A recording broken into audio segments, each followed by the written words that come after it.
The Season of Styx Malone by Kekla Magoon. Chapter 1. Extraordinary. Styx Malone didn't believe in miracles, but he was one. Until he came along, there was nothing very special about life in Sutton, Indiana. Styx came to us like magic, the really, really powerful kind. There was no grand puff of smoke or anything, but he appeared as if from nowhere, right in our very own woods. Maybe we summoned him, like a superhero responding to a beacon in the night. Maybe we just plain wanted everything he offered: adventure, excitement, the biggest trouble we'd ever gotten into in our lives. We got into with Styx Malone. It wasn't Styx's fault entirely, and usually I'd be quick to blame a mess like this on Bobby Jean. But no matter how you slice it, this one circles back to me. It all started the moment I broke the cardinal rule of the Franklin household: leave well enough alone. It was Independence Day, which might have something to do with it. I woke up with the sunrise, like usual, stretched my hands and feet up from my top bunk to the ceiling, like usual.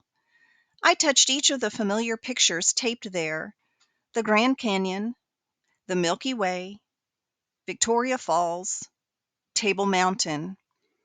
Then I rolled onto my belly, dropped my face over the side of the upper bunk, and blurted out to Bobby Jean, "I don't care what Dad says.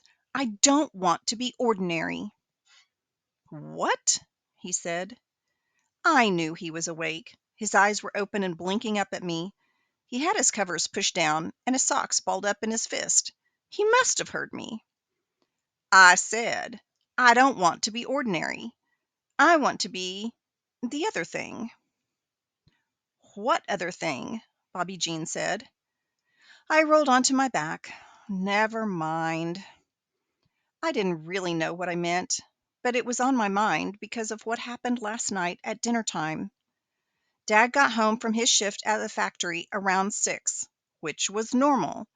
He turned on the television, piping through the house the sounds of news reports about things that were happening so far from here that they barely seemed real.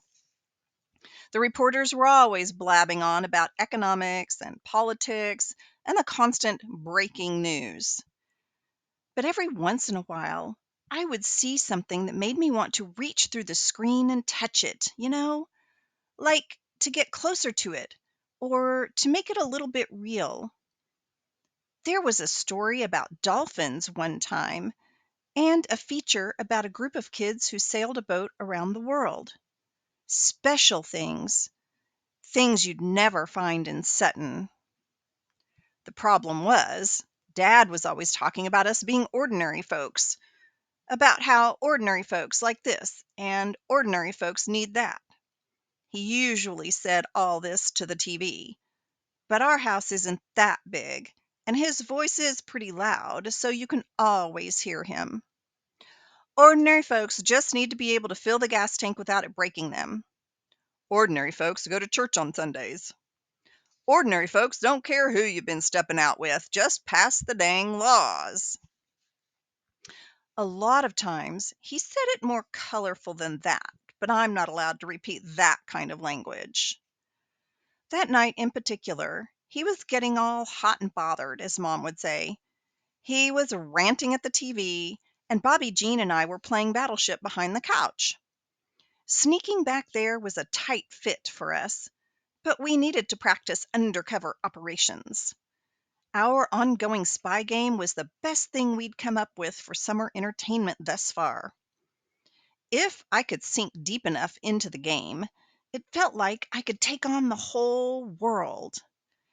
Caleb Franklin, international man of mystery, a trench coat, a passport, dark sunglasses, and a briefcase of world-saving secrets. An important handoff. Code word clearance. Yahtzee! Bobby Jean yelled, which was what he yelled whenever he won at anything. My spy bubble burst. The secret safe house dissolved. My shoulder ached from being squeezed into the couch wall gap. I didn't have a passport. I'd never so much as crossed the Sutton town limits.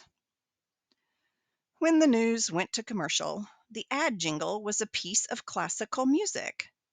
I popped my head up over the back of the couch and said, "I know that song. We played it in band. It's Tarantelle." "Dinner," Mom called. Dad turned off the TV. "Hey," Dad said to me, "you got that from just a few notes?" I shrugged. "I like that music."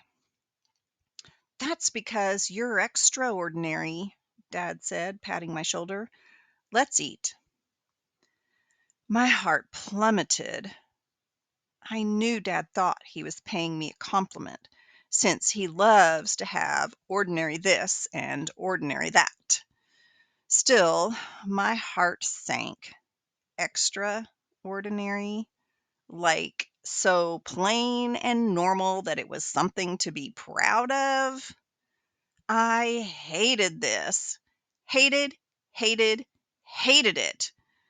Which is why I thought about it all night and into the morning, and why I vowed that no matter what it took, I was not going to be so ordinary. Dad took us to his union hall that night for the 4th of July picnic. Mom had to work, so it was Dad and the three of us kids, Bobby Jean, me, and our little sister Susie. Susie's only 1 year old, and Dad wanted to be able to talk to his buddies freely and play cards, so he put Bobby Jean and me in charge of her. That was Dad's first mistake. His second mistake was not forbidding us to play with the fireworks the other boys had brought, the way Mom would have done, and which, of course, was all we wanted to do. Bobby Jean carried Susie out into the hall's backyard. We weren't concerned about her cramping our style. We could always find some girls to fuss over her and take her off our hands. But what we found in the backyard was not normal. What we found was mind-blowing. Corey Cormier stood on one of the picnic tables alongside the largest gunny sack I had ever seen. It could have held my whole body, maybe even Bobby Jean's. Everyone, literally every kid in attendance, 20 or 30 of them, was gathered around, shouting and bidding on the goods inside. "Hey, I'll loan you my bike for the week." "I have 20 allowance dollars coming to me." "I'll open the back door of the movie theater for you twice, 3 times." I didn't even know what was in the bag, but I began salivating. Bobby Jean said, "What the?" We'd never seen anything like it. "You'll have to do better than that," Corey chortled from on high. "Maybe I'll have to just sell one to each of you." "No!" the crowd roared. Corey reached into the bag and extracted a rocket-style firework the size of his forearm. He held it aloft. "Are you sure?" The other kids screamed with excitement. "Let's get in there," Bobby Jean exclaimed, and we were running. Never mind that Corey Cormier was one of Bobby Jean's least favorite people. Never mind that he was known as a big bad bully who could beat up anyone, anywhere, anytime, and enjoy it. Never mind that a deal struck with Corey would probably have major strings attached. It was awe-inspiring. Corey was 11, the same age as Bobby Jean, and 1 year older than me. And yet the boy on the table and the bag in his hands loomed larger than life up there. My mind spun with possibilities. To be up high, all eyes on me. Yes, I would do whatever it took to become Corey Cormier's right-hand man, doling out fireworks at my whim. I could practically taste the thrill of power. How would I do it? No idea. But it turned out not to be so difficult to distinguish myself that night. As it turned out, Corey Cormier had always wanted a little sister, and we had one to spare. Chapter 2. A Bag of Trouble. Here's how it happened. We stood at the edge of the rippling scrum shouting offers. Anything we could think of. Loans and favors and involuntary servitude. Suddenly, Bobby Jean's face turned sour, and he pushed Susie away from his chest in a hurry. "I think she just messed," he said. "I can smell it." He held her aloft with his beefy arms and sniffed. I tore my eyes from the stage and inspected her red and white and blue onesie for any signs of spillover. One thing about babies, they leak. A lot. "Sold!" Corey Cormier cried out. "Dang, I missed it!" "To Caleb and Bobby Jean Franklin." "What?" Groans of protest swelled out of the crowd. Everyone turned to us. Bobby Jean lowered Susie so fast that for a second I thought he had dropped her. She let out a delighted laugh, and up on the stage, Corey Cormier grinned in our direction. He jumped down, pushed the bag of fireworks at me, and stretched his arms out to Susie. She giggled obligingly and banged on his forearms with her fat fists. "That's great, you guys, thanks," he said. I clutched the fireworks to my chest, and it was like hugging a bag of cats. "I always wanted a little sister," Corey said. His words nearly got lost in the jostle of the crowd, which had turned to trying to barter with me now that I had the prize. Being the center of attention felt something like it might feel to be in a pinball machine, as the ball, a pinball that moves faster and faster and gets more and more power and more points, their energy shot straight into me, who's ordinary now. "Not for sale!" I shouted. "They're ours." I would like to say that I didn't entirely understand what I was saying. I'd like to say that, but I can't. Corey scooped Susie out of Bobby Jean's arms. "Whoa," he said. "She's heavier than she looks." "You're telling me," said Bobby Jean. We cringed as Corey's bare forearm went around Susie's dirty diaper bottom. "Are you sure?" he said. She bounced her face against his shoulder, leaving a spit stain, and thrashed her legs, perfectly happy. Bobby Jean and I just looked at each other. At the burlap sack? At Susie. Bobby Jean said. She needs to be changed," I admitted. The hideous stench wafting up from Susie's backside would surely be the deal breaker. "Show me how," Corey said, real serious. "I can do it." So Bobby Jean ran for the diaper bag, while I defended the fireworks, and Corey cooed and cuddled our former sister.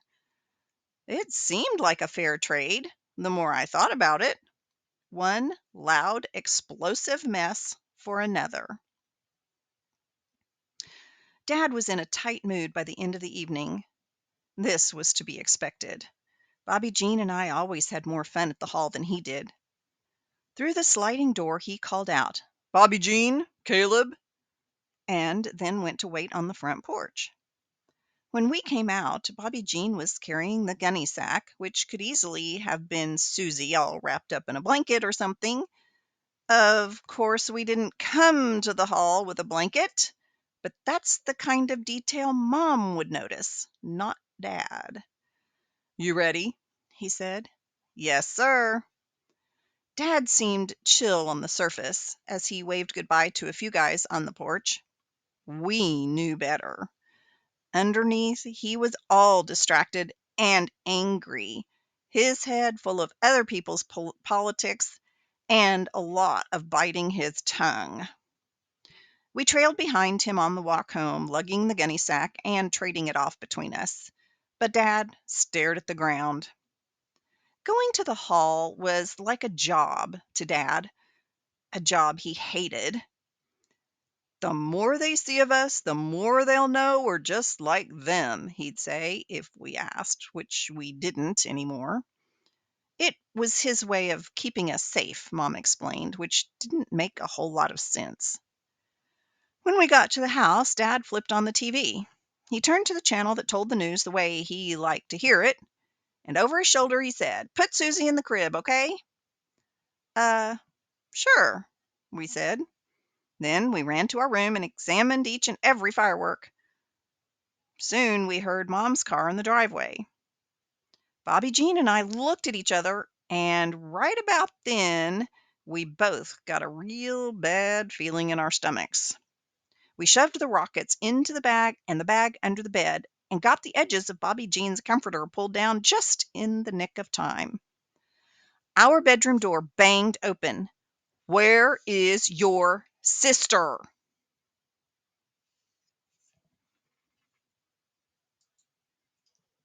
And that is the end of chapter 2.